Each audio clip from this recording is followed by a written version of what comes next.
Jean chapitre 2. Le troisième jour, un mariage eut lieu à Cana en Galilée. La mère de Jésus était là. Et Jésus et ses disciples avaient aussi été invités au mariage. Quand le vin manqua, la mère de Jésus lui dit : « Ils n'ont plus de vin. Femme, pourquoi m'impliques-tu ? » Répondit Jésus : « Mon heure n'est pas encore venue. » Sa mère dit au serviteur : « Faites tout ce qu'il vous dira. » Près de là se tenaient 6 jarres de pierre, du genre utilisé par les Juifs pour les ablutions cérémonielles, chacune contenant de 80-120 litres. Jésus dit au serviteur : « Remplissez les jarres d'eau. » Alors ils les remplirent jusqu'au bord. Puis il leur dit : « Puisez-en maintenant et portez-en au maître du banquet. » Ils le firent, et le maître du banquet goûta l'eau qui avait été changée en vin. Il ne réalisait pas d'où cela provenait, bien que les serviteurs qui avaient puisé l'eau le savaient. Puis il appela le marié à part et dit : « Tout le monde sert le bon vin en premier, et ensuite le vin moins bon après que les invités ont beaucoup bu. Mais toi, tu as gardé le meilleur jusqu'à maintenant. » Ce que Jésus fit ici à Cana en Galilée fut le premier des signes par lesquels il révéla sa gloire, et ses disciples crurent en lui. Après cela, il descendit à Capernaüm avec sa mère et ses frères et ses disciples. Là, ils restèrent quelques jours. Quand ce fut presque le temps de la Pâque juive, Jésus monta à Jérusalem. Dans les cours du temple, il trouva des gens vendant du bétail, des moutons et des colombes, et d'autres assis à des tables échangeant de l'argent. Alors il fit un fouet avec des cordes, et chassa tous des cours du temple, à la fois les moutons et le bétail. Il dispersa les pièces des changeurs d'argent et renversa leurs tables. À ceux qui vendaient des colombes, il dit : « Enlevez cela d'ici, cessez de transformer la maison de mon Père en marché. » Ses disciples se rappelèrent qu'il est écrit : « Le zèle pour ta maison me consumera. » Les Juifs répondirent alors à lui : « Quel signe peux-tu nous montrer pour prouver ton autorité à faire tout cela ? » Jésus leur répondit : « Détruisez ce temple, et je le relèverai en 3 jours. » Ils répondirent : « Il a fallu 46 ans pour construire ce temple, et toi tu vas le relever en 3 jours. » Mais le temple dont il avait parlé était son corps. Après qu'il fut ressuscité d'entre les morts, ses disciples se rappelèrent ce qu'il avait dit. Alors ils crurent l'Écriture et les paroles que Jésus avait dites.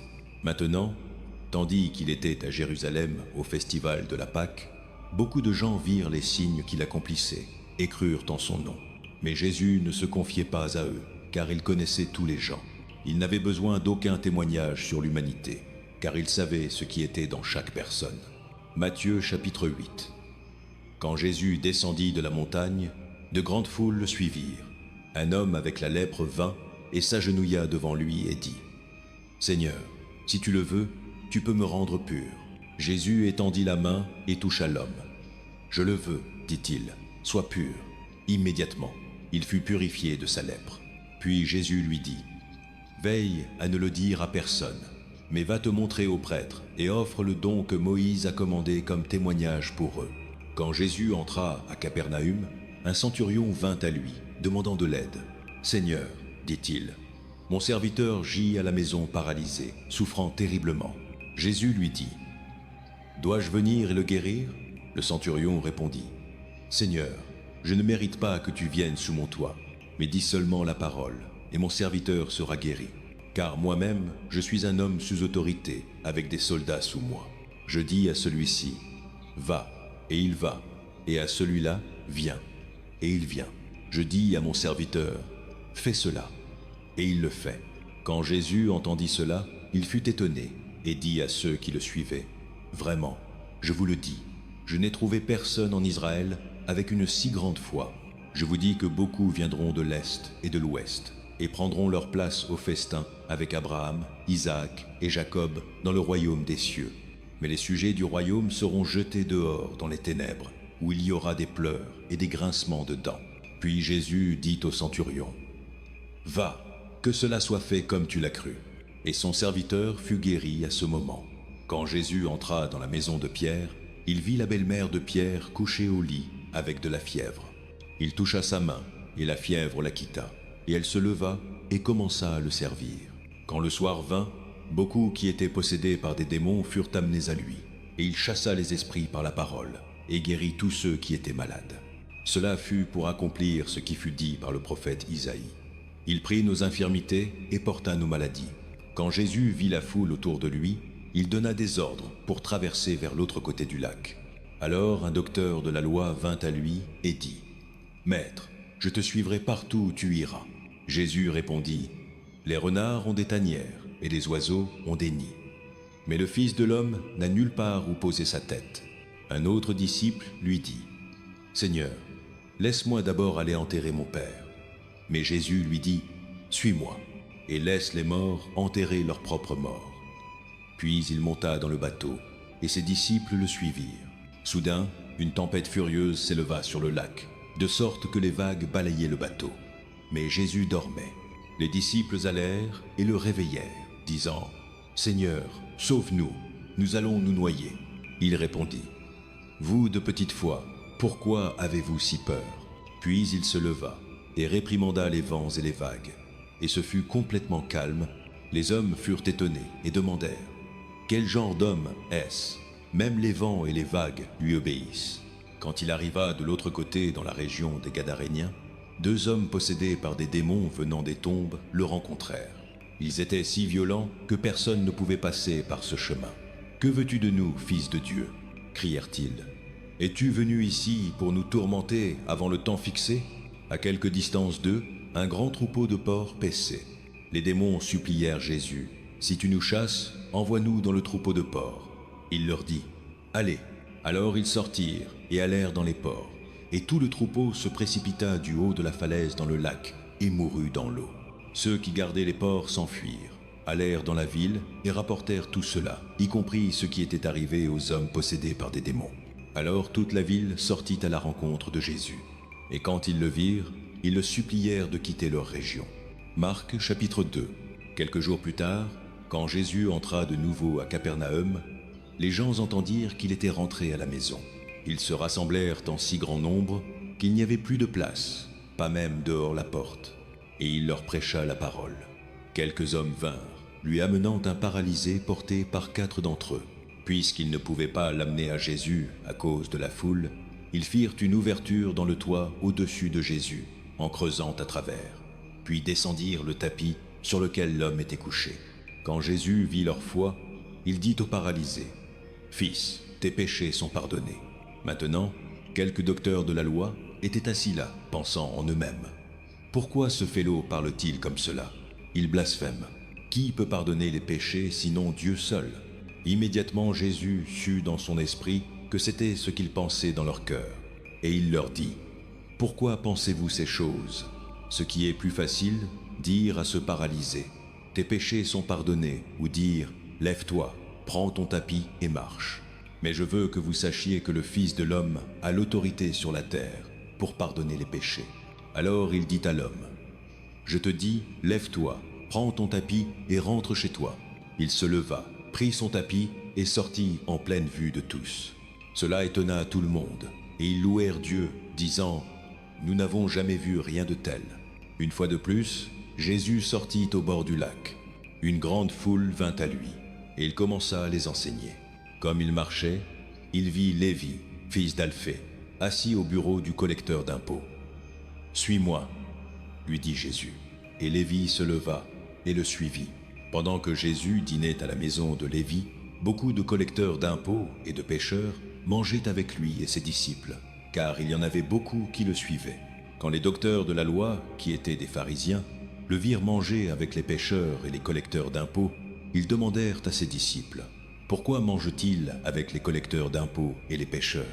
En entendant cela, Jésus leur dit : « Ce ne sont pas les bien portants qui ont besoin d'un médecin, mais ceux qui sont malades. Je ne suis pas venu appeler les justes, mais les pécheurs. » Maintenant, les disciples de Jean et les pharisiens jeûnaient. Quelques personnes vinrent et demandèrent à Jésus : « Comment se fait-il que les disciples de Jean et les disciples des pharisiens jeûnent, mais les tiens ne jeûnent pas ?» Jésus répondit : « Comment les invités du marié peuvent-ils jeûner pendant qu'il est avec eux ? Ils ne peuvent pas tant qu'ils l'ont avec eux. Mais le temps viendra quand le marié leur sera enlevé, et ce jour-là ils jeûneront. Personne ne coud une pièce de tissu non rétrécie sur un vieux vêtement, sinon la nouvelle pièce se détachera de l'ancienne. rendant la déchirure pire. Et personne ne verse du vin nouveau dans de vieilles outres. Sinon, le vin fera éclater les outres, et à la fois le vin et les outres seront ruinés. Non, il verse du vin nouveau dans de nouvelles outres. Un sabbat. Jésus passait à travers les champs de blé, et comme ses disciples marchaient, ils commencèrent à cueillir des épis de blé. Les pharisiens lui dirent : « Regarde, pourquoi font-ils ce qui est illégal le sabbat ?» Il répondit : « N'avez-vous jamais lu ce que David fit quand lui et ses compagnons étaient affamés et dans le besoin ?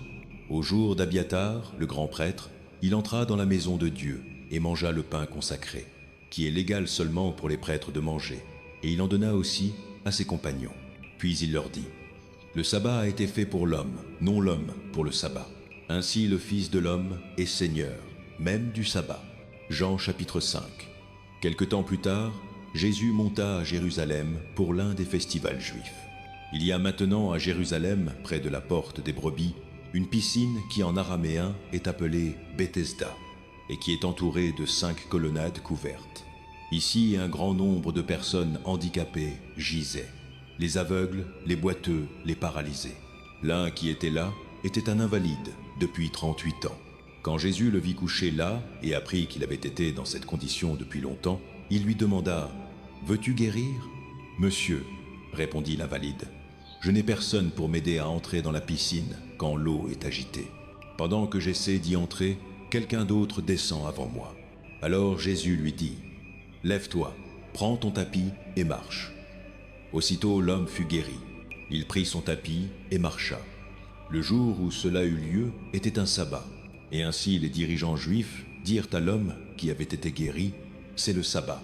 La loi t'interdit de porter ton tapis. » Mais il répondit : « L'homme qui m'a rendu bien m'a dit : prends ton tapis et marche. » Alors ils lui demandèrent : « Qui est ce félot qui t'a dit de le prendre et de marcher ?» L'homme qui avait été guéri n'avait aucune idée de qui c'était, car Jésus s'était éclipsé dans la foule qui était là. Plus tard, Jésus le trouva au temple et lui dit : « Vois, tu es bien de nouveau. Cesse de pécher ou quelque chose de pire pourrait arriver. » L'homme s'en alla et dit aux dirigeants juifs que c'était Jésus qui l'avait rendu bien. Ainsi, parce que Jésus faisait ces choses le sabbat, les dirigeants juifs commencèrent à le persécuter. En sa défense, Jésus leur dit : « Mon Père est toujours à son œuvre jusqu'à ce jour même, et moi aussi je travaille. » Pour cette raison, ils essayèrent d'autant plus de le tuer. Non seulement il rompait le sabbat, mais il appelait même Dieu son propre Père, se faisant égal à Dieu.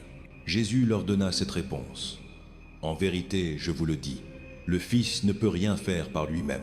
Il ne peut faire que ce qu'il voit son Père faire, parce que tout ce que le Père fait, le Fils le fait aussi. Car le Père aime le Fils et lui montre tout ce qu'il fait.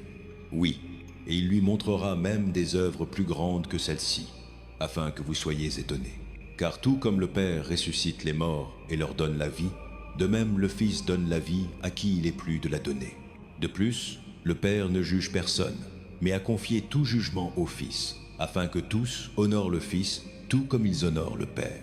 Quiconque n'honore pas le Fils, n'honore pas le Père qui l'a envoyé. En vérité, je vous le dis, quiconque entend ma parole et croit celui qui m'a envoyé a la vie éternelle, et ne sera pas jugé, mais a passé de la mort à la vie. En vérité, je vous le dis, un temps vient, et est maintenant venu, où les morts entendront la voix du Fils de Dieu, et ceux qui entendent vivront. Car comme le Père a la vie en lui-même, ainsi il a accordé au Fils aussi d'avoir la vie en lui-même. Et il lui a donné l'autorité de juger parce qu'il est le Fils de l'homme. Ne soyez pas étonnés de cela, car un temps vient où tous ceux qui sont dans leur tombe entendront sa voix et sortiront. Ceux qui ont fait ce qui est bon ressusciteront pour vivre, et ceux qui ont fait ce qui est mauvais ressusciteront pour être condamnés. Par moi-même, je ne peux rien faire. Je juge seulement comme j'entends, et mon jugement est juste, car je cherche non à me plaire moi-même, mais celui qui m'a envoyé. Si je témoigne de moi-même, mon témoignage n'est pas vrai. Il y en a un autre qui témoigne en ma faveur, et je sais que son témoignage sur moi est vrai. Vous avez envoyé à Jean, et il a témoigné de la vérité. Non que j'accepte le témoignage humain, mais je le mentionne afin que vous soyez sauvés. Jean était une lampe qui brûlait et donnait de la lumière, et vous avez choisi pour un temps de jouir de sa lumière. j'ai un témoignage plus lourd que celui de Jean. Car les œuvres que le Père m'a données à finir, les œuvres mêmes que je fais témoignent que le Père m'a envoyé. Et le Père qui m'a envoyé a lui-même témoigné concernant moi. Vous n'avez jamais entendu sa voix, ni vu sa forme, ni sa parole ne demeure en vous, car vous ne croyez pas celui qui l'a envoyé. Vous étudiez les Écritures diligemment parce que vous pensez qu'en elles, vous avez la vie éternelle. Ce sont les Écritures mêmes qui témoignent de moi. Pourtant, vous refusez de venir à moi pour avoir la vie. Je n'accepte pas la gloire des êtres humains. Mais je vous connais. Je sais que vous n'avez pas l'amour de Dieu dans vos cœurs. Je suis venu au nom de mon Père, et vous ne m'acceptez pas. Mais si quelqu'un d'autre vient en son propre nom, vous l'accepterez. Comment pouvez-vous croire puisque vous acceptez la gloire les uns des autres? Mais ne cherchez pas la gloire qui vient du seul Dieu. Mais ne pensez pas que je vous accuserai devant le Père. Votre accusateur est Moïse, sur qui vos espoirs sont placés. Si vous croyez Moïse, vous me croiriez, car il a écrit sur moi. Mais puisque vous ne croyez pas ce qu'il a écrit, comment allez-vous croire ce que je dis? Luc chapitre 7. Quand Jésus eut fini de dire tout cela aux gens qui écoutaient, il entra à Capernaum. Là, un serviteur d'un centurion, que son maître estimait hautement, était malade et sur le point de mourir. Le centurion entendit parler de Jésus et envoya quelques anciens des Juifs à lui demandant de venir et guérir son serviteur. Quand ils vinrent à Jésus, ils le supplièrent instamment. « Cet homme mérite que tu fasses cela parce qu'il aime notre nation et a construit notre synagogue. » Alors Jésus alla avec eux. Il n'était pas loin de la maison quand le centurion envoya des amis pour lui dire « Seigneur, ne te donne pas la peine, car je ne mérite pas que tu viennes sous mon toit. C'est pourquoi je n'ai même pas considéré moi-même digne de venir à toi. Mais dis la parole, et mon serviteur sera guéri.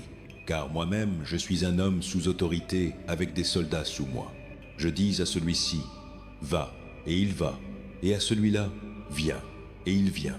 Je dis à mon serviteur, fais cela, et il le fait. » Quand Jésus entendit cela, il fut étonné de lui, et se tournant vers la foule qui le suivait, il dit, « Je vous le dis, je n'ai pas trouvé une si grande foi, même en Israël. » Puis les hommes qui avaient été envoyés retournèrent à la maison et trouvèrent le serviteur bien. Peu après, Jésus alla dans une ville appelée Naïn et ses disciples, et une grande foule allèrent avec lui. Comme il approchait de la porte de la ville, un mort était porté dehors, le fils unique de sa mère, et elle était veuve, et une grande foule de la ville était avec elle. Quand le Seigneur la vit, son cœur alla vers elle, et il dit, « Ne pleure pas. » Puis il s'approcha et toucha le brancard sur lequel il le portait, et les porteurs s'arrêtèrent. Il dit, « Jeune homme, je te dis, lève-toi. » Le mort s'assit et commença à parler, et Jésus le rendit à sa mère. Ils furent tous remplis d'émerveillement et louèrent Dieu. « Un grand prophète est apparu parmi nous, dirent-ils. Dieu est venu aider son peuple. » Cette nouvelle sur Jésus se répandit dans toute la Judée et le pays environnant. Les disciples de Jean lui racontèrent toutes ces choses, et appelant 2 d'entre eux, il les envoya au Seigneur pour demander, « Es-tu celui qui doit venir, ou devrions-nous en attendre un autre ?» Quand les hommes vinrent à Jésus, ils dirent, « Jean le Baptiste nous a envoyés à toi pour demander, « Es-tu celui qui doit venir, ou devrions-nous en attendre un autre ?» À ce moment précis, Jésus guérit beaucoup qui avaient des maladies, des infirmités et des esprits mauvais, et donna la vue à beaucoup qui étaient aveugles. Alors il répondit aux messagers, « Allez et rapportez à Jean ce que vous avez vu et entendu. Les aveugles reçoivent la vue, les boiteux marchent, ceux qui ont la lèpre sont purifiés, les sourds entendent, les morts sont ressuscités, et la bonne nouvelle est proclamée aux pauvres. Bienheureux quiconque ne trébuche pas à cause de moi. » Après que les messagers de Jean furent partis, Jésus commença à parler à la foule au sujet de Jean. « Qu'êtes-vous allé voir dans le désert? Un roseau agité par le vent. Sinon, qu'êtes-vous allé voir? Un homme vêtu de beaux vêtements? Non. Ceux qui portent des vêtements coûteux et se livrent au luxe sont dans les palais. Mais qu'êtes-vous allé voir? Un prophète? Oui, je vous le dis, et plus qu'un prophète. C'est celui au sujet duquel il est écrit. J'enverrai mon messager devant toi, qui préparera ton chemin devant toi. Je vous le dis, parmi ceux nés de femmes, il n'y en a pas de plus grand que Jean. Pourtant, celui qui est le moindre dans le royaume de Dieu est plus grand que lui. Tout le peuple, même les collecteurs d'impôts, quand ils entendirent les paroles de Jésus, reconnurent que la voix de Dieu était juste, parce qu'ils avaient été baptisés par Jean. Mais les pharisiens et les experts de la loi rejetèrent le dessein de Dieu pour eux-mêmes, parce qu'ils n'avaient pas été baptisés par Jean. Jésus continua à dire, « À quoi puis-je comparer les gens de cette génération? À quoi ressemblent-ils? Ils sont comme des enfants assis sur la place du marché et s'appelant les uns les autres. Nous avons joué de la flûte pour vous, et vous n'avez pas dansé. Nous avons chanté une complainte, et vous n'avez pas pleuré. Car Jean le Baptiste est venu ni mangeant du pain, ni buvant du vin. Et vous dites qu'il a un démon. Le Fils de l'homme est venu mangeant et buvant. Et vous dites, voici un glouton et un ivrogne, un ami des collecteurs d'impôts et des pécheurs. Mais la sagesse est prouvée juste par tous ses enfants. Quand l'un des pharisiens invita Jésus à dîner avec lui, il alla à la maison du pharisien et s'allongea à table. Une femme dans cette ville, qui vivait une vie pécheresse, apprit que Jésus mangeait à la maison du pharisien. Alors elle vint là, avec un vase d'albâtre de parfum. Comme elle se tenait derrière lui à ses pieds pleurant, elle commença à mouiller ses pieds avec ses larmes. Puis elle les essuya avec ses cheveux, les baisa et versa du parfum sur eux. Quand le pharisien qui l'avait invité vit cela, il se dit à lui-même, « Si cet homme était un prophète, il saurait qui le touche et quel genre de femme elle est, qu'elle est une pécheresse. » Jésus lui répondit, « Simon, j'ai quelque chose à te dire. Dis-moi, maître. 2 personnes devaient de l'argent à un certain prêteur d'argent. L'un lui devait 500 deniers et l'autre 50. Aucun d'eux n'avait l'argent pour le rembourser. Alors il pardonna les dettes des 2. Maintenant, lequel d'entre eux l'aimera le plus ? Simon répondit, « Je suppose celui qui avait la plus grande dette pardonnée. Tu as jugé correctement, dit Jésus. » Puis il se tourna vers la femme et dit à Simon, « Vois-tu cette femme ? Je suis entré dans ta maison. Tu ne m'as pas donné d'eau pour mes pieds, mais elle a mouillé mes pieds avec ses larmes et les a essuyés avec ses cheveux. Tu ne m'as pas donné de baiser, mais cette femme, depuis le moment où je suis entré, n'a pas cessé de baiser mes pieds. Tu n'as pas mis d'huile sur ma tête, mais elle a versé du parfum sur mes pieds. Par conséquent, je te dis, ses nombreux péchés ont été pardonnés, comme son grand amour l'a montré. Mais quiconque a été pardonné, peu aime peu. » Puis Jésus lui dit, « Tes péchés sont pardonnés. » Les autres invités commencèrent à se dire entre eux, « Qui est celui-ci qui pardonne même les péchés ?» Jésus dit à la femme, « Ta foi t'a sauvée, va en paix. » Matthieu chapitre 9. Jésus monta dans un bateau, traversa et vint dans sa propre ville. Quelques hommes lui amenèrent un paralysé couché sur un tapis. Quand Jésus vit leur foi, il dit à l'homme, « Prends courage, fils, tes péchés sont pardonnés. » À cela, quelques docteurs de la loi se dirent à eux-mêmes, « Ce félot blasphème. » Connaissant leurs pensées, Jésus dit, « Pourquoi entretenez-vous des pensées mauvaises dans vos cœurs? Ce qui est plus facile, dire, « Tes péchés sont pardonnés » ou dire, « Lève-toi et marche. » Mais je veux que vous sachiez que le Fils de l'homme a l'autorité sur la terre pour pardonner les péchés. » Alors il dit au paralysé, « Lève-toi, prends ton tapis et rentre chez toi. » Puis l'homme se leva et rentra chez lui. Quand la foule vit cela, ils furent remplis d'émerveillement et ils louèrent Dieu qui avait donné une telle autorité à l'homme. Comme Jésus continua de là, il vit un homme nommé Matthieu assis au bureau du collecteur d'impôts. « Suis-moi, lui dit-il. » Et Matthieu se leva et le suivit. Pendant que Jésus dînait à la maison de Matthieu, beaucoup de collecteurs d'impôts et de pécheurs vinrent et mangèrent avec lui et ses disciples. Quand les pharisiens virent cela, ils demandèrent à ses disciples, « Pourquoi votre maître mange-t-il avec les collecteurs d'impôts et les pécheurs ?» En entendant cela, Jésus dit, « Ce ne sont pas les bien portants qui ont besoin d'un médecin, mais ceux qui sont malades. Mais allez et apprenez ce que cela signifie. Je désire la miséricorde, non le sacrifice, car je ne suis pas venu appeler les justes, mais les pécheurs. » Puis les disciples de Jean vinrent et lui demandèrent, « Comment se fait-il que nous et les pharisiens jeûnions souvent, mais tes disciples ne jeûnent pas ?» Jésus répondit, « Comment les invités du marié peuvent-ils être en deuil pendant qu'il est avec eux? Le temps viendra quand le marié leur sera enlevé. Alors ils jeûneront. Personne ne coud une pièce de tissu non rétrécie sur un vieux vêtement, car la pièce se détachera du vêtement, rendant la déchirure pire. Ni les gens ne versent du vin nouveau dans de vieilles outres. S'ils le font, les outres éclateront, le vin s'écoulera et les outres seront ruinées.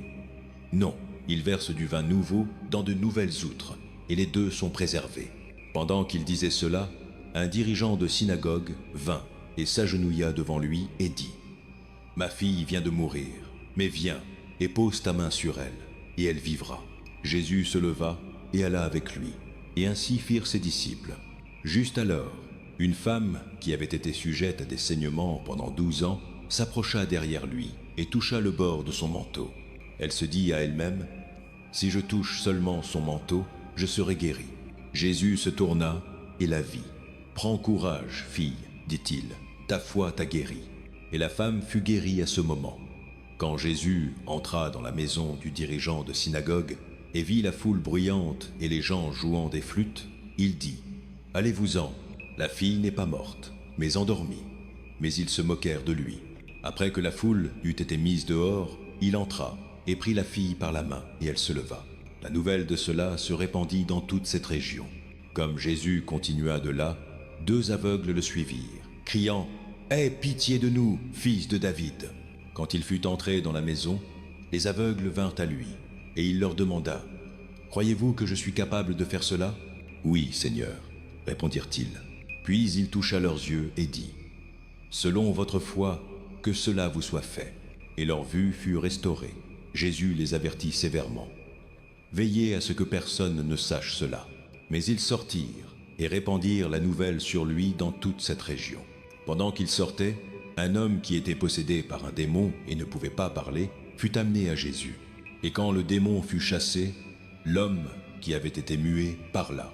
La foule fut étonnée et dit : « Rien de tel n'a jamais été vu en Israël. » Mais les pharisiens dirent : « C'est par le prince des démons qu'il chasse les démons. » Jésus alla à travers toutes les villes et villages, enseignant dans leurs synagogues, proclamant la bonne nouvelle du royaume et guérissant chaque maladie et infirmité. Quand il vit les foules, il eut compassion d'elles, parce qu'elles étaient harcelées et impuissantes comme des brebis sans berger. Puis il dit à ses disciples : « La moisson est abondante, mais les ouvriers sont peu nombreux. Demandez donc au Seigneur de la moisson d'envoyer des ouvriers dans son champ de moisson. » Marc, chapitre 5. Ils traversèrent le lac vers la région des Géraséniens.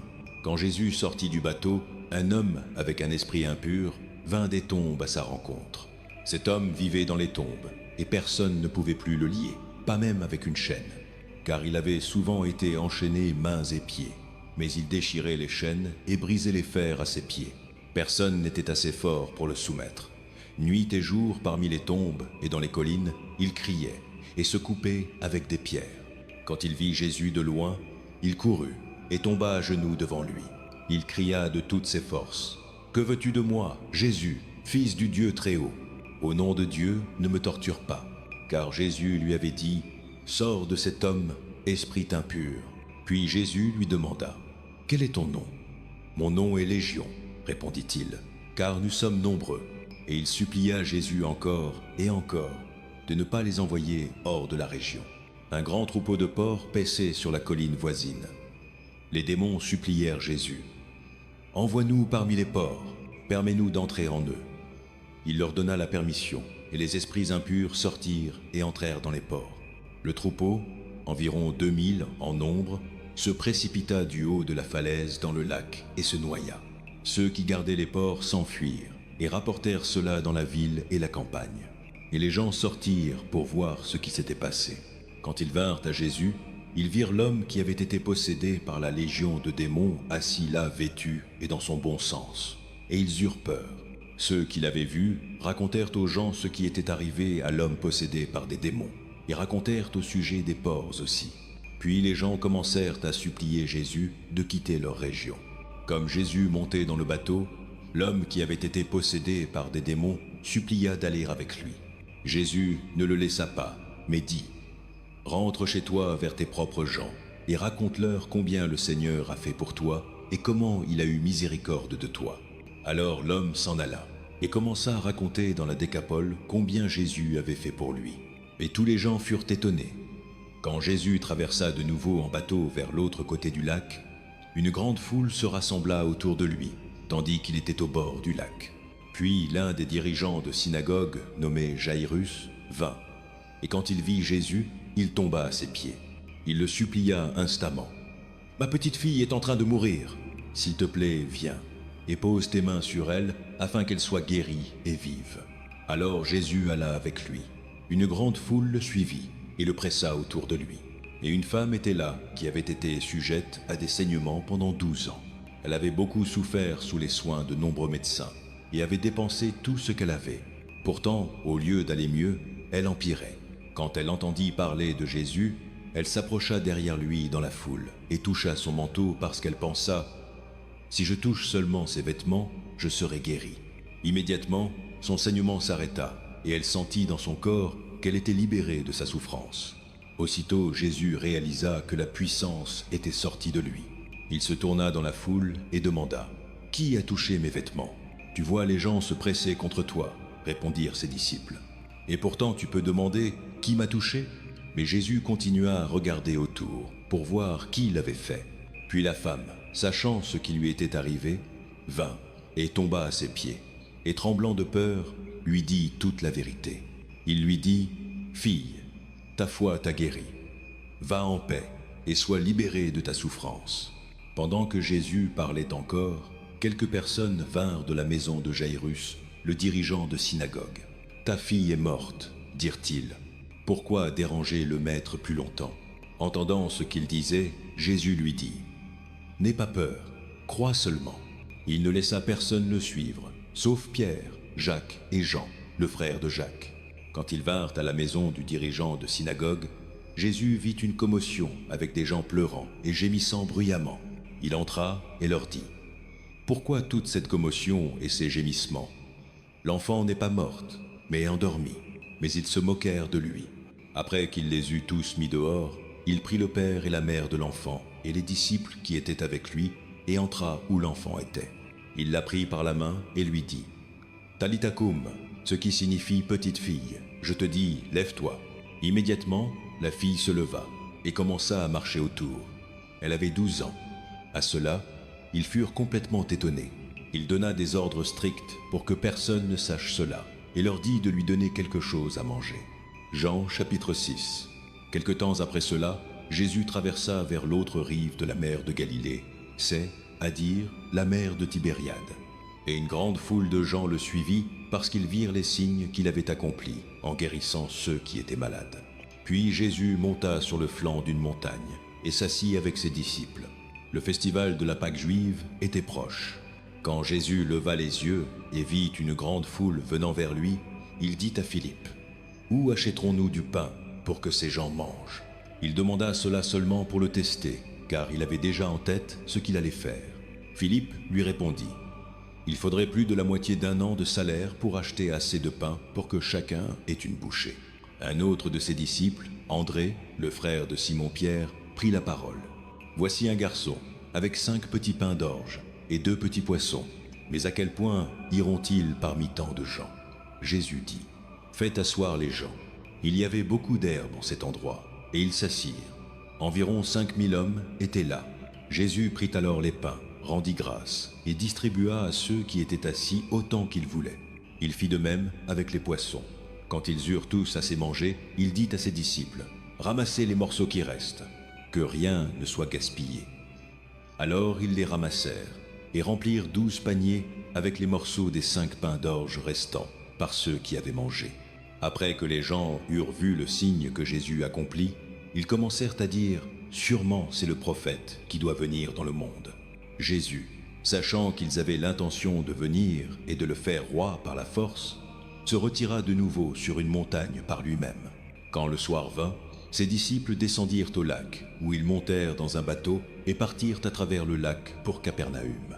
Maintenant, il faisait noir, et Jésus ne les avait pas encore rejoints.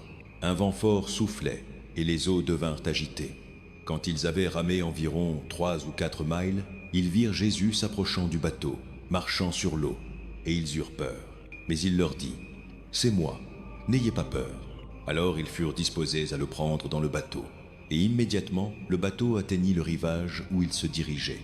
Le lendemain, la foule qui était restée sur la rive opposée du lac réalisa qu'il n'y avait eu qu'un seul bateau là, et que Jésus n'y était pas entré avec ses disciples, mais qu'ils étaient partis seuls. Puis quelques bateaux de Tibériade atterrirent près de l'endroit où les gens avaient mangé le pain après que le Seigneur eut rendu grâce. Une fois que la foule réalisa que ni Jésus ni ses disciples n'étaient là, ils montèrent dans les bateaux et allèrent à Capernaum à la recherche de Jésus.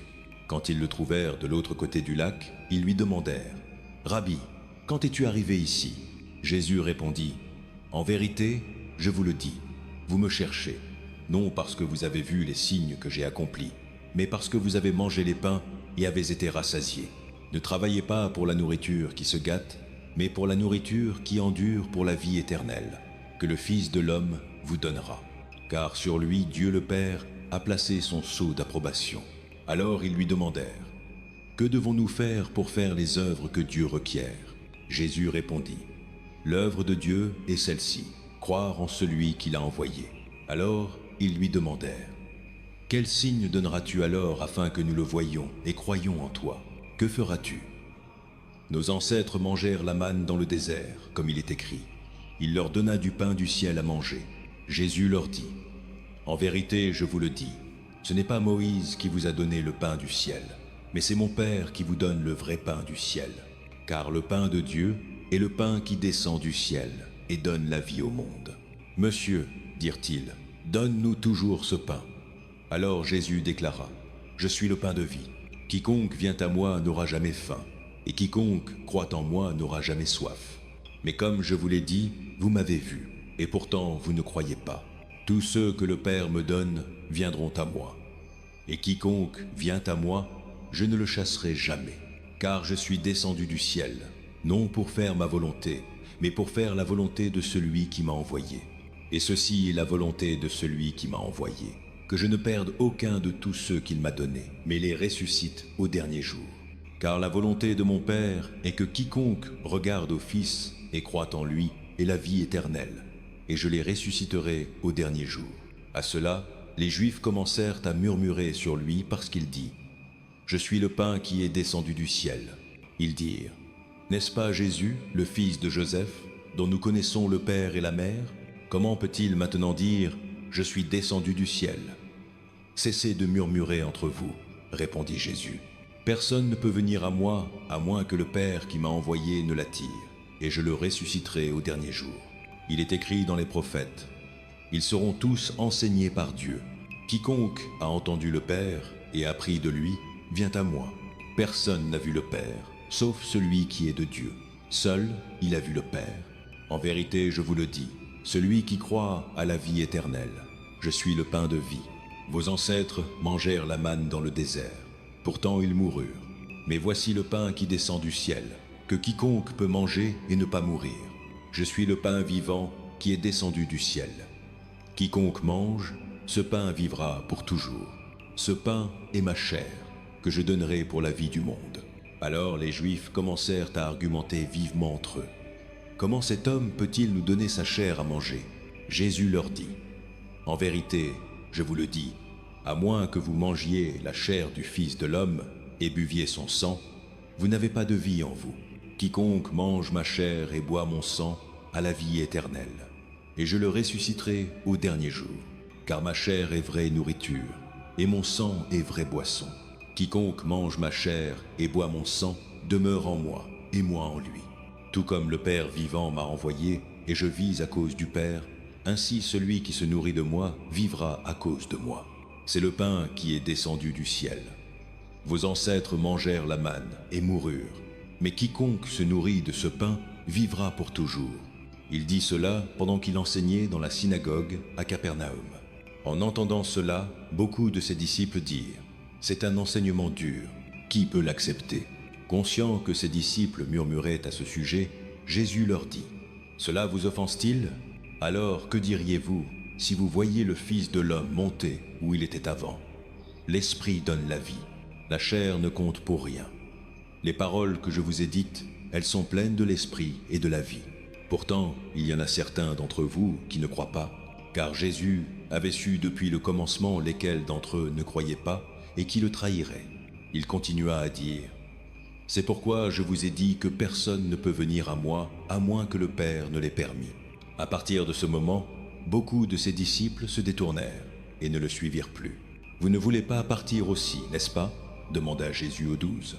Simon-Pierre répondit, « Seigneur, vers qui irons-nous? Tu as les paroles de la vie éternelle. Nous sommes venus à croire et à savoir que tu es le Saint de Dieu. » Alors Jésus répondit, « Ne vous ai-je pas choisi, les 12, pourtant l'un de vous est un diable ?» Il voulait dire Judas, le fils de Simon Iscariote, qui bien qu'un des 12, allait plus tard le trahir. Matthieu chapitre 14. À ce moment, Hérode le tétrarque entendit les rapports sur Jésus, et il dit à ses serviteurs, « C'est Jean le Baptiste, il est ressuscité d'entre les morts. C'est pourquoi des pouvoirs miraculeux sont à l'œuvre en lui. » Maintenant Hérode avait arrêté Jean et l'avait lié et mis en prison à cause d'Hérodiade, la femme de son frère Philippe, car Jean lui avait dit, « Il n'est pas légal pour toi de la voir. » Hérode voulait tuer Jean, mais il avait peur du peuple, parce qu'il considérait Jean comme un prophète. À l'anniversaire d'Hérode, la fille d'Hérodiade dansa pour les invités, et plut tant à Hérode qu'il promit avec un serment de lui donner tout ce qu'elle demanderait. Incitée par sa mère, elle dit, « Donne-moi ici sur un plat la tête de Jean le Baptiste. » Le roi fut affligé, mais à cause de ses serments et de ses invités au dîner, il ordonna que sa requête soit accordée et fit décapiter Jean dans la prison. Sa tête fut apportée sur un plat et donnée à la fille, qui la porta à sa mère.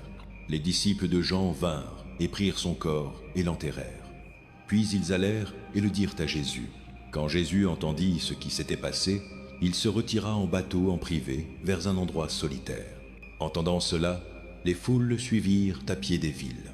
Quand Jésus débarqua et vit une grande foule, il eut compassion d'eux et guérit ceux qui étaient malades. Comme le soir approchait, les disciples vinrent à lui et dirent, « C'est un endroit isolé et il se fait déjà tard. Renvoie les foules afin qu'elles puissent aller dans les villages et s'acheter de la nourriture. » Jésus répondit, « Elles n'ont pas besoin de partir. Donnez-leur quelque chose à manger. » « Nous n'avons ici que 5 pains et 2 poissons, répondirent-ils. « Apportez-les-moi ici, dit-il. » Et il ordonna aux gens de s'asseoir sur l'herbe. Prenant les 5 pains et les 2 poissons, et levant les yeux au ciel, il rendit grâce et rompit les pains. Puis il les donna aux disciples, et les disciples les donnèrent aux gens. Ils mangèrent tous, et furent satisfaits. Et les disciples ramassèrent 12 paniers pleins de morceaux cassés qui restaient. Le nombre de ceux qui mangèrent était d'environ 5000 hommes, outre les femmes et les enfants. Immédiatement, Jésus fit monter les disciples dans le bateau et aller devant lui vers l'autre côté, pendant qu'il renvoyait la foule. Après qu'il les eut renvoyés, il monta sur le flanc d'une montagne par lui-même pour prier. Plus tard cette nuit-là, il était là seul, et le bateau était déjà à une distance considérable de la terre, ballotté par les vagues, parce que le vent était contre lui. Peu avant l'aube, Jésus alla vers eux marchant sur le lac. Quand les disciples le virent marcher sur le lac, ils furent terrifiés. « C'est un fantôme, dirent-ils, et crièrent de peur. Mais Jésus leur dit immédiatement, « Prenez courage, c'est moi, n'ayez pas peur. »« Seigneur, si c'est toi, répondit Pierre, dis-moi de venir à toi sur l'eau. Viens, dit-il. Puis Pierre descendit du bateau, marcha sur l'eau et vint vers Jésus. Mais quand il vit le vent, il eut peur, et commençant à couler, cria, « Seigneur, sauve-moi » Immédiatement, Jésus étendit la main et le saisit. « Toi de petite foi, dit-il, pourquoi as-tu douté ?» Et quand ils montèrent dans le bateau, le vent tomba. Puis ceux qui étaient dans le bateau l'adorèrent, disant, « Vraiment, tu es le Fils de Dieu. » Quand ils eurent traversé, ils atterrirent à Génézareth. Et quand les hommes de cet endroit reconnurent Jésus, ils envoyèrent la nouvelle à tout le pays environnant. Les gens amenèrent tous ceux qui étaient malades à lui et le supplièrent de laisser ceux qui étaient malades toucher seulement le bord de son manteau. Et tous ceux qui le touchèrent furent guéris. Jean chapitre 9. Comme il passait, il vit un homme aveugle de naissance. Ses disciples lui demandèrent, « Rabbi, qui a péché, cet homme ou ses parents pour qu'il soit né aveugle ? Ni cet homme ni ses parents n'ont péché, dit Jésus. Mais cela est arrivé afin que les œuvres de Dieu soient manifestées en lui. Tant qu'il fait jour, nous devons faire les œuvres de celui qui m'a envoyé. La nuit vient quand personne ne peut travailler. Tant que je suis dans le monde, je suis la lumière du monde. » Après avoir dit cela, il cracha par terre, fit de la boue avec la salive et la mit sur les yeux de l'homme. « Va, lui dit-il, lave-toi dans la piscine de Siloé. Ce mot signifie envoyé. Alors l'homme alla et se lava, et rentra chez lui voyant. Ses voisins et ceux qui l'avaient autrefois vu mendier demandèrent: N'est-ce pas le même homme qui s'asseyait et mendiait? Certains affirmèrent qu'il l'était. D'autres dirent: Non, il lui ressemble seulement.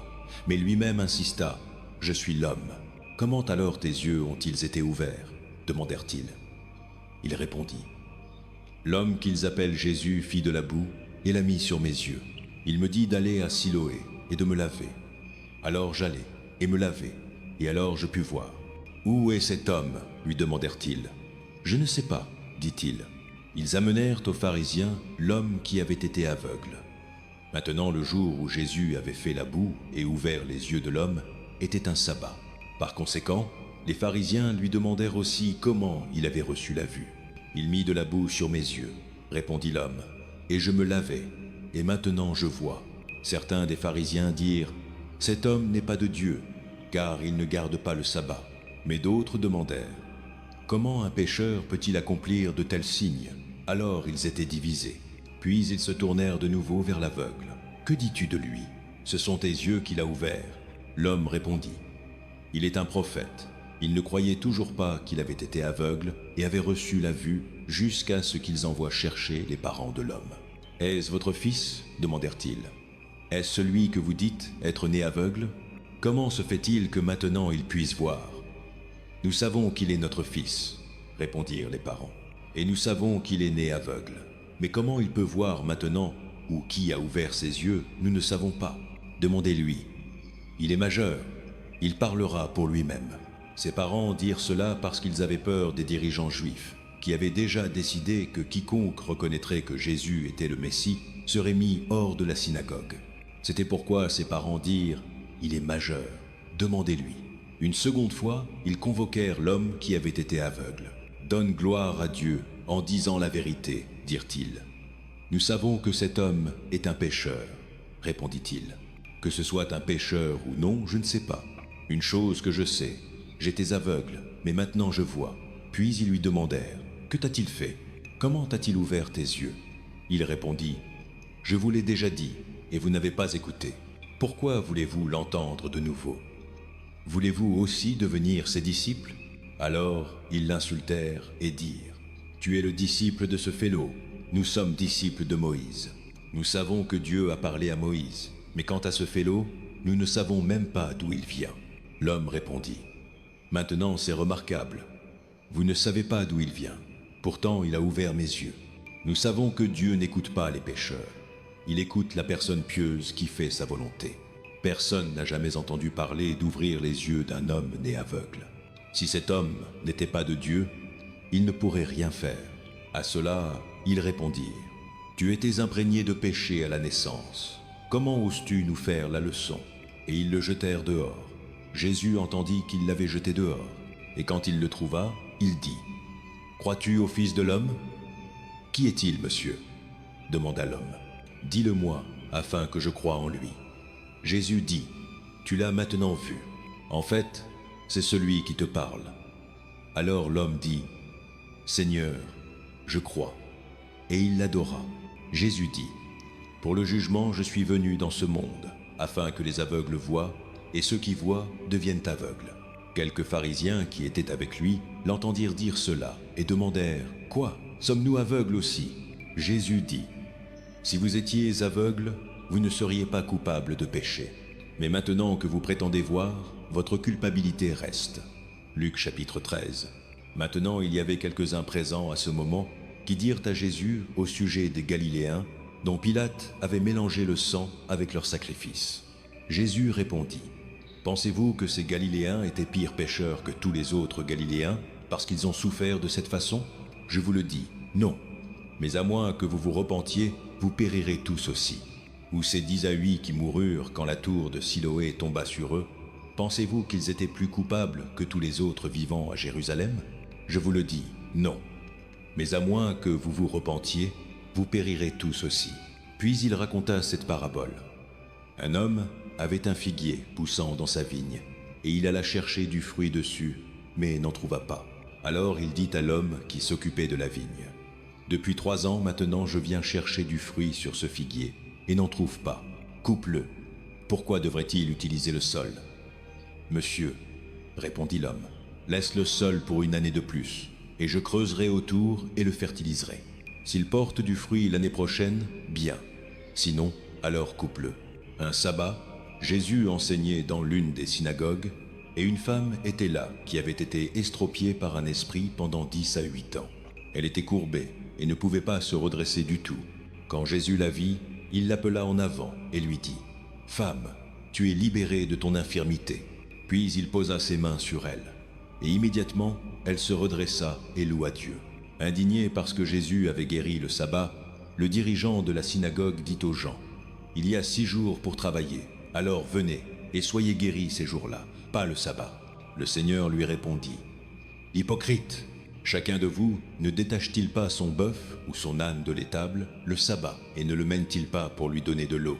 Alors ne devrait-on pas libérer cette femme, une fille d'Abraham, que Satan a gardée liée pendant 10 à 8 longues années, le jour du sabbat de ce qu'il a lié? » Quand il dit cela, tous ses opposants furent humiliés, mais les gens étaient ravis de toutes les choses merveilleuses qu'il faisait. Puis Jésus demanda « À quoi ressemble le royaume de Dieu? À quoi le comparerai-je? Il est comme une graine de moutarde qu'un homme prit et planta dans son jardin. Elle grandit et devint un arbre, et les oiseaux se perchèrent dans ses branches. De nouveau il demanda « À quoi comparerai-je le royaume de Dieu? Il est comme du levain qu'une femme prit et mélangea dans environ 30 kg de farine jusqu'à ce qu'il travaille toute la pâte. » Puis Jésus alla à travers les villes et villages, enseignant comme il se dirigeait vers Jérusalem. Quelqu'un lui demanda « Seigneur, seulement quelques personnes vont-elles être sauvées? » Il leur dit « Faites tout effort pour entrer par la porte étroite, parce que beaucoup, je vous le dis, essaieront d'entrer et ne pourront pas. Une fois que le propriétaire de la maison se lève et ferme la porte, vous vous tiendrez dehors frappant et suppliant. « Monsieur, ouvre la porte pour nous. » Mais il répondra « Je ne vous connais pas, ni d'où vous venez. » Alors vous direz « Nous avons mangé et bu avec toi, et tu as enseigné dans nos rues. » Mais il répondra « Je ne vous connais pas, ni d'où vous venez. Éloignez-vous de moi, tous, vous malfaiteurs. » Il y aura des pleurs là, et des grincements de dents, quand vous verrez Abraham, Isaac et Jacob, et tous les prophètes dans le royaume de Dieu. Mais vous-même jetés dehors. Des gens viendront de l'Est et de l'Ouest, et du Nord et du Sud, et prendront leur place au festin dans le royaume de Dieu. En effet, il y a ceux qui sont derniers qui seront premiers, et premiers qui seront derniers. À ce moment, quelques pharisiens vinrent à Jésus et lui dirent « Quitte cet endroit et va ailleurs. Hérode veut te tuer. » Il répondit « Allez dire à ce renard, je continuerai à chasser les démons et à guérir les gens aujourd'hui et demain, et le 3e jour, j'atteindrai mon but.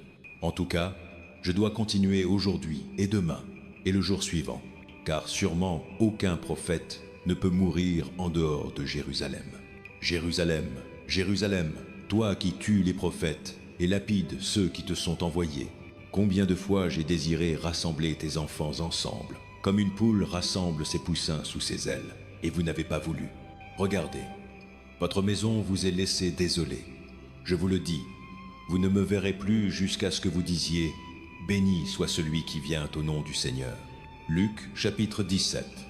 Jésus dit à ses disciples « Des choses qui causent aux gens de trébucher sont liées à venir, mais malheur à quiconque par qui elles viennent. Il vaudrait mieux pour eux être jetés dans la mer avec une meule attachée autour du cou que de causer à l'un de ces petits de trébucher. Alors surveillez-vous. Si ton frère ou ta sœur pêche contre toi, réprimande-les. S'ils se repentent, pardonne-leur. Même s'ils pêchent contre toi 7 fois dans une journée, et 7 fois reviennent à toi disant « Je me repens », tu dois leur pardonner. » Les apôtres dirent au Seigneur « Augmente notre foi. » Il répondit « Si vous avez une foi aussi petite qu'une graine de moutarde, vous pouvez dire à cet arbre de mûrier « Sois déraciné et planté dans la mer, et il vous obéira. » Supposez que l'un de vous a un serviteur labourant ou gardant les moutons. Lui dira-t-il au serviteur quand il rentre du champ « Viens maintenant et assieds-toi pour manger ?» Ne dira-t-il pas plutôt « Prépare mon souper, prépare-toi et sers-moi pendant que je mange et bois ?» Après cela, tu peux manger et boire. Le remerciera-t-il parce qu'il a fait ce qu'on lui a dit de faire? Ainsi, vous aussi, quand vous avez fait tout ce qu'on vous a dit de faire, devriez dire, nous sommes des serviteurs indignes. Nous n'avons fait que notre devoir. Maintenant, sur son chemin vers Jérusalem, Jésus voyageait le long de la frontière, entre la Samarie et la Galilée. Comme il entrait dans un village, 10 hommes qui avaient la lèpre le rencontrèrent. Ils se tinrent à distance et appelèrent d'une voix forte, « Jésus, Maître, aie pitié de nous. » Quand il les vit, il dit, « Allez vous montrer aux prêtres. » Et comme ils allaient, ils furent purifiés. L'un d'eux, quand il vit qu'il était guéri, revint louant Dieu d'une voix forte. Il se jeta aux pieds de Jésus et le remercia. Et il était un Samaritain. Jésus demanda, « N'ont-ils pas tous 10 été purifiés? Où sont les 9 autres? Personne n'est revenu pour donner louange à Dieu, sauf cet étranger. » Puis il lui dit, « Lève-toi et va. Ta foi t'a rendu bien. » Une fois étant demandé par les pharisiens quand le royaume de Dieu viendrait, Jésus répondit, « La venue du royaume de Dieu n'est pas quelque chose qui peut être observé. Ni les gens diront, « Le voici » ou « Le voilà », parce que le royaume de Dieu est au milieu de vous. » Puis il dit à ses disciples, « Le temps vient quand vous désirez voir l'un des jours du Fils de l'homme, mais vous ne le verrez pas. Les gens vous diront, « Le voilà » ou « Le voici ». Ne partez pas en courant après eux, car le Fils de l'homme, en son jour, sera comme l'éclair qui flash et illumine le ciel d'un bout à l'autre. Mais d'abord, il doit souffrir beaucoup de choses et être rejeté par cette génération, tout comme c'était au jour de Noé. Ainsi ce sera au jour du Fils de l'homme. Les gens mangeaient, buvaient, se mariaient et étaient donnés en mariage jusqu'au jour où Noé entra dans l'arche. Puis le déluge vint et les détruisit tous. C'était la même chose au jour de Lot. Les gens mangeaient et buvaient, achetaient et vendaient, plantaient et construisaient. Mais le jour où l'eau quitta Sodome, du feu et du soufre plut du ciel et les détruisit tous, ce sera juste comme cela le jour où le Fils de l'homme sera révélé. Ce jour-là, personne qui est sur le toit avec des possessions à l'intérieur ne devrait descendre pour les prendre. De même, personne dans le champ ne devrait retourner pour quoi que ce soit. Souvenez-vous de la femme de Lot. Quiconque essaie de garder sa vie la perdra, et quiconque perd sa vie la préservera. Je vous le dis, cette nuit-là, 2 personnes seront dans un lit. L'une sera prise et l'autre laissée. 2 femmes moudront du blé ensemble. L'une sera prise, l'autre laissée. « Où, Seigneur ?» demandèrent-ils. Il répondit, « Où il y a un corps mort, là les vautours se rassembleront. » Luc chapitre 18. Puis Jésus raconta à ses disciples une parabole pour leur montrer qu'ils devraient toujours prier et ne pas abandonner.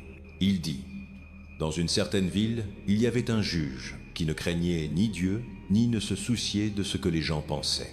Et il y avait une veuve dans cette ville qui continuait à venir à lui avec une plaidoirie. « Accorde-moi justice contre mon adversaire. » Pendant un certain temps, il refusa.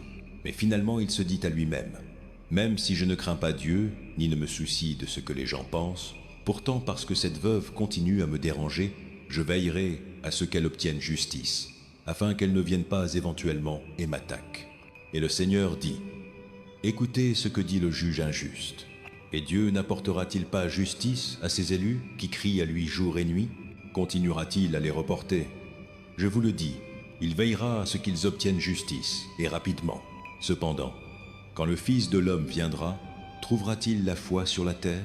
À certains qui étaient confiants en leur propre justice et regardaient de haut tout le monde, Jésus raconta cette parabole.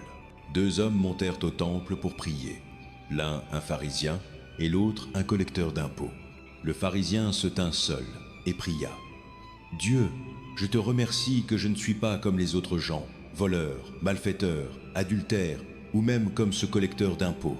Je jeûne 2 fois par semaine et donne 1/10 de tout ce que j'obtiens. » Mais le collecteur d'impôts se tint à distance. Il ne voulait même pas lever les yeux au ciel, mais se frappa la poitrine et dit, « Dieu, aie pitié de moi, un pécheur. » Je vous le dis que cet homme, plutôt que l'autre, rentra chez lui, justifié devant Dieu. Car tous ceux qui s'élèvent seront humiliés, et ceux qui s'humilient seront élevés. Les gens amenaient aussi des bébés à Jésus, pour qu'il pose ses mains sur eux. Quand les disciples virent cela, ils les réprimandèrent. Mais Jésus appela les enfants à lui et dit : « Laissez les petits-enfants venir à moi, et ne les empêchez pas, car le royaume de Dieu appartient à de tels que ceux-ci. Vraiment, je vous le dis, quiconque ne recevra pas le royaume de Dieu comme un petit enfant n'y entrera jamais. » Un certain dirigeant lui demanda : « Bon maître, que dois-je faire pour hériter la vie éternelle ? » « Pourquoi m'appelles-tu bon ? » répondit Jésus. « Personne n'est bon sauf Dieu seul. Tu connais les commandements. Tu ne commettras pas d'adultère. Tu ne tueras pas. Tu ne voleras pas. Tu ne donneras pas de faux témoignages. Honore ton père et ta mère. Tout ceci, je les ai gardés depuis que j'étais un garçon, dit-il. Quand Jésus entendit cela, il lui dit : « Tu manques encore d'une chose. Vends tout ce que tu as et donne aux pauvres, et tu auras un trésor au ciel. Puis viens me suivre. » Quand il entendit cela, il devint très triste parce qu'il était très riche. Jésus le regarda et dit : « Comme il est difficile pour les riches d'entrer dans le royaume de Dieu, en effet, il est plus facile pour un chameau de passer par le chas d'une aiguille que pour quelqu'un qui est riche d'entrer dans le royaume de Dieu. » Ceux qui entendirent cela demandèrent : « Qui alors peut être sauvé ? » Jésus répondit : « Ce qui est impossible avec l'homme est possible avec Dieu. » Pierre lui dit : « Nous avons laissé tout ce que nous avions pour te suivre. Vraiment, je vous le dis, dit Jésus à eux, personne qui a laissé maison, ou femme, ou frère, ou sœur, ou parents, ou enfants, pour le bien du royaume de Dieu, ne manquera de recevoir beaucoup de fois autant dans cet âge et dans l'âge à venir la vie éternelle. » Jésus prit les 12 à part et leur dit : « Nous montons à Jérusalem, et tout ce qui est écrit par les prophètes au sujet du Fils de l'homme sera accompli. Il sera livré aux gentils. Ils se moqueront de lui, l'insulteront et cracheront sur lui. Ils le flagelleront et le tueront. Le 3e jour, il ressuscitera. » Les disciples ne comprirent rien de cela. Sa signification leur était cachée, et ils ne savaient pas de quoi il parlait. Comme Jésus approchait de Jéricho, un aveugle était assis au bord de la route mendiant. Quand il entendit la foule passer, il demanda ce qui se passait. Ils lui dirent : « Jésus de Nazareth passe. » Il appela : « Jésus, fils de David, aie pitié de moi. » Ceux qui menaient le chemin le réprimandèrent et lui dirent d'être quiet. Mais il cria d'autant plus : « Fils de David, aie pitié de moi. » Jésus s'arrêta et ordonna que l'homme lui soit amené. Quand il s'approcha, Jésus lui demanda : « Que veux-tu que je fasse pour toi ? » « Seigneur, je veux voir, répondit-il. Jésus lui dit : « Reçois ta vue. Ta foi t'a guéri. » Immédiatement, il reçut sa vue et suivit Jésus louant Dieu. Quand tout le peuple le vit, ils louèrent aussi Dieu. Matthieu chapitre 20. Car le royaume des cieux est comme un propriétaire qui sortit tôt le matin pour embaucher des ouvriers pour sa vigne. Il accepta de les payer un denier pour la journée et les envoya dans sa vigne. Vers 9 heures du matin, il sortit et vit d'autres debout sur la place du marché ne faisant rien. Il leur dit : « Vous aussi allez travailler dans ma vigne, et je vous paierai ce qui est juste. » Alors ils allèrent. Il sortit de nouveau vers midi, et vers 3 heures de l'après-midi, et fit la même chose. Vers 5 heures de l'après-midi, il sortit, et trouva encore d'autres debout autour. Il leur demanda : « Pourquoi avez-vous été debout ici toute la journée, ne faisant rien ? » « Parce que personne ne nous a embauchés, répondirent-ils. Il leur dit : « Vous aussi allez travailler dans ma vigne. » Quand le soir vint, le propriétaire de la vigne dit à son contremaître : « Appelle les ouvriers et paie-leur leur salaire, en commençant par les derniers embauchés et en continuant jusqu'aux premiers. » Les ouvriers, qui avaient été embauchés vers 5 heures de l'après-midi, vinrent, et chacun reçut un denier.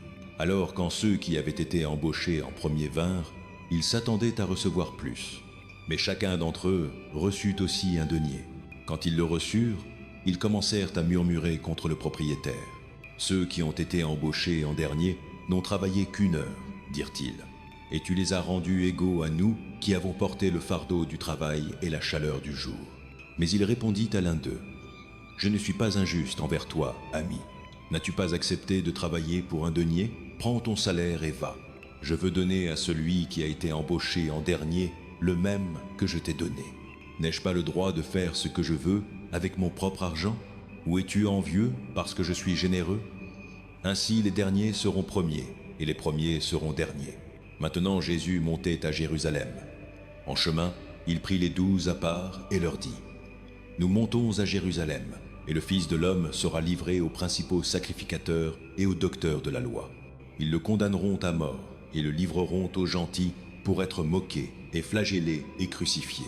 Le 3e jour, il sera ressuscité à la vie. » Puis la mère des fils de Zébédée vint à Jésus avec ses fils, et s'agenouillant, demanda une faveur de lui. « Qu'est-ce que tu veux ?» demanda-t-il. Elle dit : « Accorde que l'un de ces 2 fils à moi puisse s'asseoir à ta droite et l'autre à ta gauche dans ton royaume. Vous ne savez pas ce que vous demandez. » Dit Jésus à eux : « Pouvez-vous boire la coupe que je vais boire ? » « Nous le pouvons, répondirent-ils. Jésus leur dit : « Vous boirez en effet de ma coupe, mais s'asseoir à ma droite ou à ma gauche n'est pas à moi d'accorder. Ces places appartiennent à ceux pour qui elles ont été préparées par mon Père. » Quand les 10 entendirent cela, ils furent indignés contre les 2 frères. Jésus les appela ensemble et dit : « Vous savez que les dirigeants des gentils les dominent, et leurs hauts fonctionnaires exercent l'autorité sur eux. Pas ainsi avec vous. Au lieu de cela, quiconque veut devenir grand parmi vous doit être votre serviteur, et quiconque veut être premier doit être votre esclave. Tout comme le Fils de l'homme n'est pas venu pour être servi, mais pour servir et donner sa vie comme rançon pour beaucoup. » Comme Jésus et ses disciples quittaient Jéricho, une grande foule le suivit. 2 aveugles étaient assis au bord de la route, et quand ils entendirent que Jésus passait, ils crièrent : « Seigneur, Fils de David, aie pitié de nous. » La foule les réprimanda et leur dit d'être quiets, mais ils crièrent d'autant plus fort : « Seigneur, Fils de David, aie pitié de nous. » Jésus s'arrêta et les appela. « Que voulez-vous que je fasse pour vous ? » demanda-t-il. « Seigneur, répondirent-ils, nous voulons notre vue. » Jésus eut compassion d'eux et toucha leurs yeux. Immédiatement, ils reçurent leur vue et le suivirent. Jean chapitre 11. Or, un homme nommé Lazare était malade. Il était de Béthanie, le village de Marie et de sa sœur Marthe. Cette Marie, dont le frère Lazare gisait maintenant malade, était la même qui avait versé du parfum sur le Seigneur et essuyé ses pieds avec ses cheveux. Alors les sœurs envoyèrent un message à Jésus : « Seigneur, celui que tu aimes est malade. » Quand il entendit cela, Jésus dit : « Cette maladie ne se terminera pas par la mort. Non, elle est pour la gloire de Dieu, afin que le Fils de Dieu soit glorifié par elle. » Or Jésus aimait Marthe et sa sœur et Lazare. Alors quand il entendit que Lazare était malade, il resta où il était pendant 2 jours de plus. Et puis il dit à ses disciples : « Retournons en Judée. » « Mais Rabbi, dirent-ils, il y a peu de temps les Juifs là-bas ont essayé de te lapider, et pourtant tu y retournes. » Jésus répondit : « N'y a-t-il pas 12 heures de jour ? Quiconque marche pendant le jour ne trébuche pas, car il voit par la lumière de ce monde. C'est quand une personne marche la nuit qu'elle trébuche, car elle n'a pas de lumière. » Après avoir dit cela, il continua à leur dire : « Notre ami Lazare s'est endormi, mais je vais là-bas pour le réveiller. » Ses disciples répondirent : « Seigneur, s'il dort, il ira mieux. » Jésus avait parlé de sa mort, mais ses disciples pensaient qu'il voulait dire un sommeil naturel. Alors il leur dit clairement : « Lazare est mort, et pour votre bien, je suis content de ne pas avoir été là, afin que vous puissiez croire.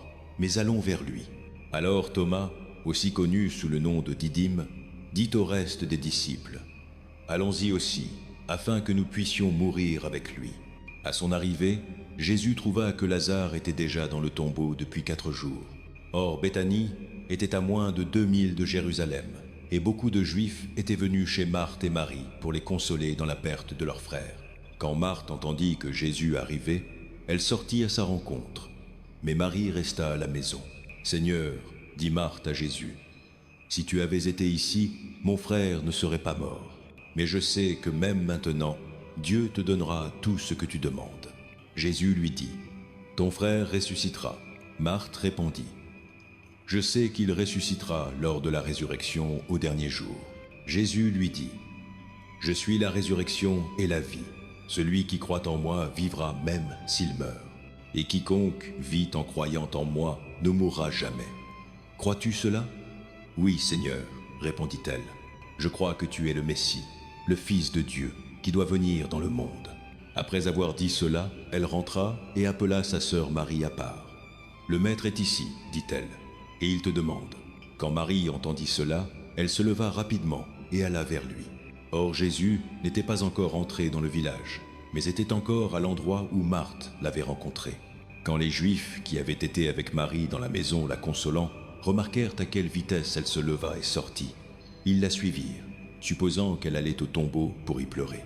Quand Marie atteignit l'endroit où était Jésus et le vit, elle tomba à ses pieds et dit : « Seigneur, si tu avais été ici, mon frère ne serait pas mort. » Quand Jésus la vit pleurer, et les Juifs qui étaient venus avec elle pleuraient aussi, il fut profondément ému dans l'esprit et troublé. « Où l'avez-vous mis ? » demanda-t-il.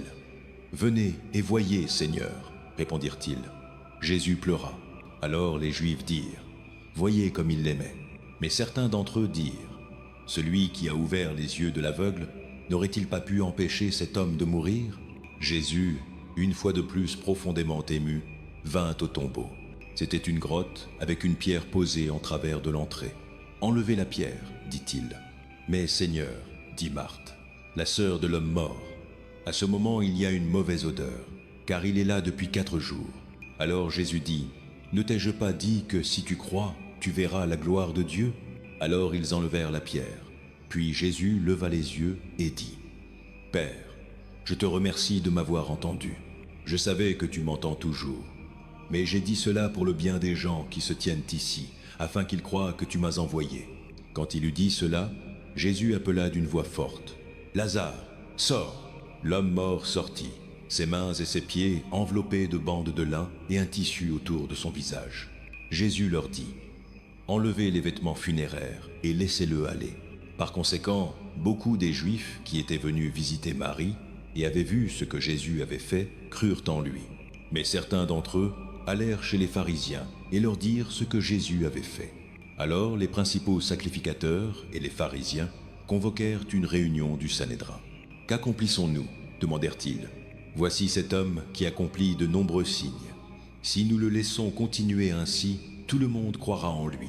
Et alors les Romains viendront et enlèveront à la fois notre temple et notre nation. » Alors l'un d'eux, nommé Caïphe, qui était grand prêtre cette année-là, prit la parole. « Vous ne savez rien du tout. Vous ne réalisez pas qu'il est mieux pour vous qu'un homme meure pour le peuple plutôt que la nation entière périsse. » Il ne dit pas cela de lui-même, mais en tant que grand prêtre cette année-là, il prophétisa que Jésus mourrait pour la nation juive, et non seulement pour cette nation, mais aussi pour les enfants dispersés de Dieu, pour les rassembler et les faire un. Alors, à partir de ce jour, ils complotèrent pour prendre sa vie. Par conséquent, Jésus ne se déplaça plus publiquement parmi le peuple de Judée. Au lieu de cela, il se retira dans une région près du désert, dans un village appelé Éphraïm, où il resta avec ses disciples.